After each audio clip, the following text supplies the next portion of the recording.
In the early and mid-20th century, African Americans were still struggling to gain the same respect and rights as the rest of America. They dealt with a lot of prejudices, segregation, and discrimination. African Americans were treated as less than human. Jackie Robinson contributed to African Americans gaining respect in America through his perseverance and nonviolent actions. He was born on January 31st, 1919 in Cairo, Georgia. He was the youngest of 5 siblings. He lived on a plantation with poor treatment and discrimination. Throughout his childhood, he had dealt with racism for a very long time. In the middle of such struggles, his father, Jerry Robinson, picked up and left his family.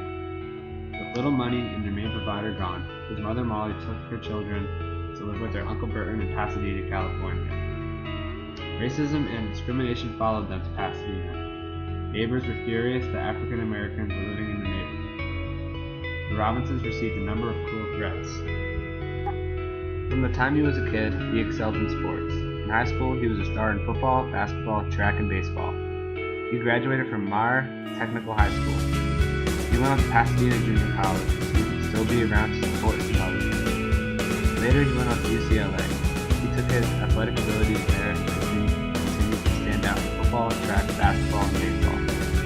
After college, he began playing semi-pro football for the Honolulu Bears.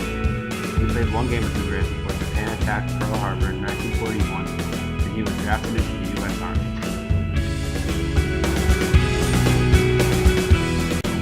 Even in the military, racism had continued to be a problem for African Americans.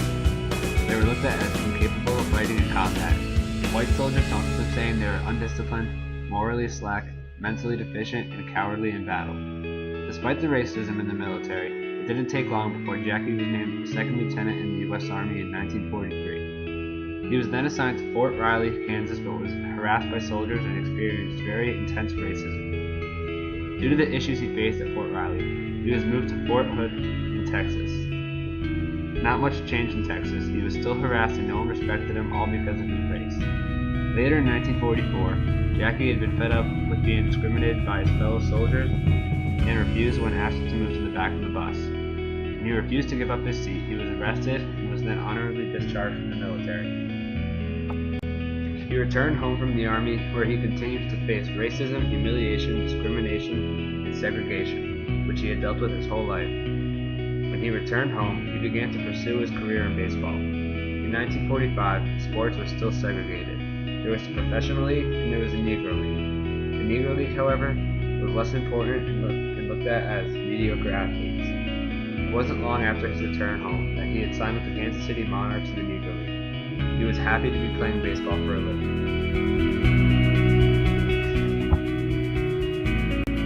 Meanwhile, in the MLB, Branch Rickey, president of the Brooklyn Dodgers, felt he needed more talent on the team. New talent. He sent scouts across the nation searching for new players. He even sent them to look in the Negro Leagues. This plan was to remain a secret in the Dodgers boardroom. In the fall of 1945, the scouts were in San Diego to see the Monarchs play. They shot pictures of Jackie Robinson and 2 of his teammates. They were amazed at the talent these men had. Branch intended to get 3 Negro players, but with political pressure and negative attention, he could only sign 1. He had to choose the best, and it was clear that Jackie Robinson stood out from the rest.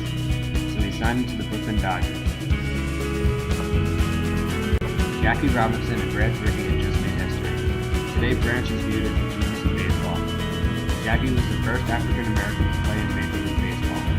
He was thrilled to be living his dream, inspiring to African Americans everywhere. The rest of the MLB, however, was outraged. Players and coaches were strongly against him. This was no surprise to him. After all, he had dealt with intense discrimination his entire life. That ended up preparing him for the rest of his life. Even before Branch met him, he was the first African American to play in the Major Leagues to have commitment as a great athlete. You have to have courage, self-control, determination, and mental toughness. You would need those qualities to continue in the MLB despite all the taunting, criticism, and racism.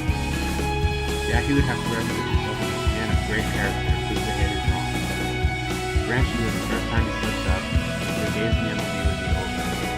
Branch supported him throughout his career and guided him.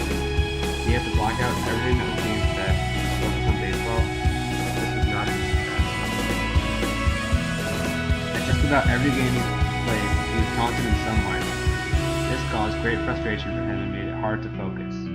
He could not fight back, but it wasn't long before his teammates began to fight for him. The Dodgers accepted him and had him back for much of his career. One of his best friends on the team was Pee Wee Reese. He was the first teammate to stand up for Robinson. In 1947 at Cincinnati, the home crowd was giving Robinson one of the hardest times he had faced in his career. Pee Wee saw Robinson was upset. He went up to Jackie in the middle of the game and put his arm around him in front of the whole stadium. This helped silence fans and was not the last time Jackie's teammates stood up for him. Branch said all the taunting strengthened and united the Dodgers. Jackie had went on to win Rookie of the Year in 1947. 2 years later, he won the MVP award. He was proving everyone wrong. He was showing that African Americans were able to play with the white players. He had the support of African Americans all across the nation. Racism continued but did not stop Robinson from excelling in the MLB. He never slipped up, he always followed as Branch would instruct him, and was making many more honorable accomplishments as a player. And in 1955, as the Civil Rights Movement was beginning to take off, Jackie Robinson led the Dodgers to the World Series championship. The next year, in 1956, after a very successful career, he retired from baseball. He broke the color line in baseball, fought racism, and left behind a legacy that would live forever. After his career, the Civil Rights Movement became more and more powerful. Racism was still being fought, African Americans were earning the rights, and they followed the nonviolent actions that Jackie Robinson set for them. Jackie later died in 1972. He had suffered a heart attack at the age of 53. He lived a rather short life but did not leave the world the way it was before he came into it.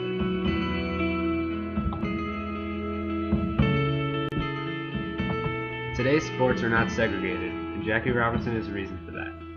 He is honored in Major League Baseball today. On April 15th, Jackie Robinson Day is celebrated. All players wear number 42 on their jersey and remember what Robinson has done for sports for America.